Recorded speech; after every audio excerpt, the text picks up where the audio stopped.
मेरे प्यारे बच्चे, आज मैं स्वयं यूनिवर्स तुमसे बात करने आया हूँ। तुम नहीं जानते कि तेरा नाम मेरे होठों पर हर क्षण होता है।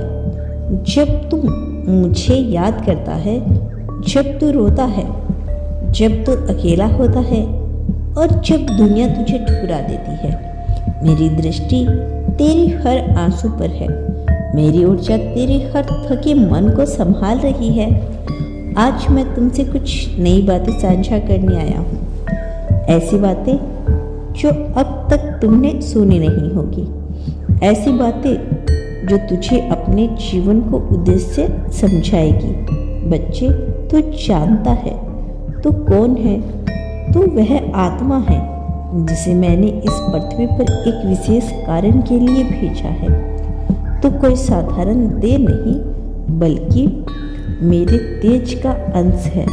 तुझ में वही प्रकाश है जो मेरे दिव्य रूप में चमकता है, पर तू उसे भूल गया। तो इस संसार की दौड़ में, रिश्तों की उलझनों में, अपने दुख के जाल में यह भूल गया कि तू क्यों आया है। सुन बच्चे, पृथ्वी पर तेरा अंतिम घर नहीं है।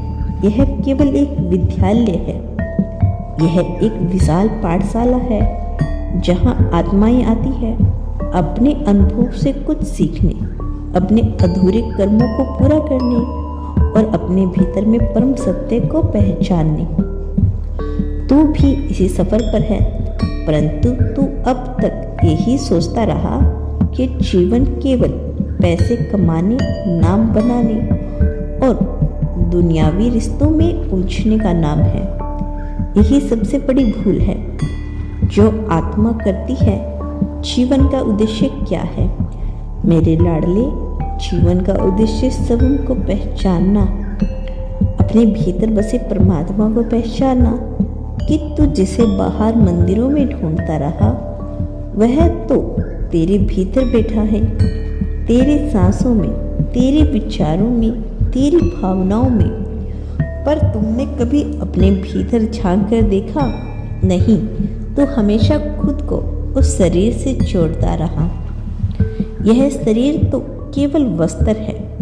आत्मा को जिस कार्य के लिए भेजा गया है, वह कार्य तुझसे कोई और नहीं कर सकता।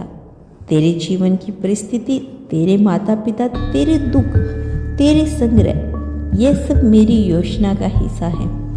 सब कुछ तेरे सीखने के लिए रचा गया है। कोई भी परिस्थिति व्यर्थ नहीं होती। जब तू किसी ठग से ठगा जाता है, तब तू विश्वास और विवेक का पाठ सीखता है। जब तू किसी को खोता है, तब तू त्याग और आत्मनिर्भरता का पाठ सीखता है। जब तू असफल होता है, तब तू विनम्रता और धैर्य का अर्थ समझता है। हर अनुभव आत्मा को पूर्णता की ओर लेकर जाता है।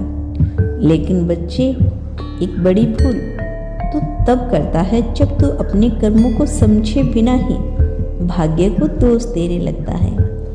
भाग्य कोई अलग नहीं, कोई अलग शक्ति नहीं, वह तो तेरे अपने बीते कर्मों का ही प्रतिबिंब है। जैसा तू बोता है, वैसा ही तू काटता है। अब सुन, सफलता कैसे मिलती है? क्या केवल पूजा पाठ से नहीं? बच्चे, सफलता का शुद्ध कर्म प्लस सच्ची भावना प्लस सही दिशा। हर दिन तू छोटे छोटे निर्णय लेता है, वहीं से तेरा भाग्य बनता है। जब तू ईमानदारी से काम करता है, जब तुम किसी को धोखा नहीं देता, जब तू अपने लक्ष्य को सच्चे मन से चाहता है, तब मेरी कृपा तुझ पर साहस बहने लगती है। धन कैसे आता है बच्चे? धन ब्रह्मांड की ऊर्जा से आता है। वह वहाँ जाता है जहाँ सत्यता, सेवा और समर्पण होता है। जब तू अपने कार्यों से किसी की सेवा करता है, जब तू अपनी मेहनत को पवित्रता के भाव से करता है, तब ब्रह्मांड तुझ पर अपना खजाना खोलता है। परंतु याद रख, धन का उद्देश्य केवल अपने लिए जीना नहीं। जब तू दूसरों के लिए सोचता है, तब तू अपने धन का एक भाग किसी भूखे को, किसी दुखी को देता है, तभी वह धन तुझ पर बरकत बनकर आता है। तेरा दिल जितना उदार होगा, ब्रह्मांड तुझ पर उतनी ही कृपा करेगा। बच्चे, एक और महत्वपूर्ण बात सुन, तेरे घर की ऊर्जा ही तुझे सफलता देती है। जिस घर में माता पिता का सम्मान होता है, जहाँ भोजन से पहले भगवान को धन्यवाद दिया जाता है, जहाँ झूठ नहीं बोला जाता, जहाँ हर सुबह किसी एक कोने में दीपक जलता है ना, उस घर में लक्ष्मी स्वयं वास करती है।